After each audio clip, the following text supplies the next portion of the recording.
భార్య bus stand లాంటిది అంటారు కదా, భర్త బస్సు లాంటిది అంటారు కదా. భర్త ఎటు తిరిగినా మళ్ళీ బస్ స్టాండ్కే రావాలంటారు, అదే బస్సు లాగా.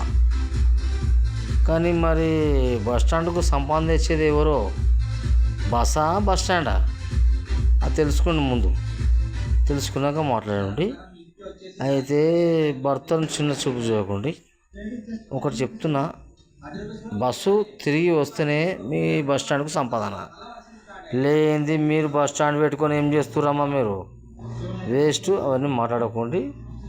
భర్త చేస్తేనే మీకు సంపాదన, అదే బస్సు తీస్తేనే మీ బస్ స్టాండ్కు సంపాదన.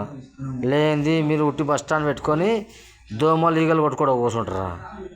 ఏందమ్మా ఎందుకు మాటలు అవన్నీ బాన్ చేసుకోండి. ఇప్పుడు ఇది నోటి. Thank you. సబ్స్క్రైబ్ చేయండి, లైక్ చేయండి, షేర్ చేయండి.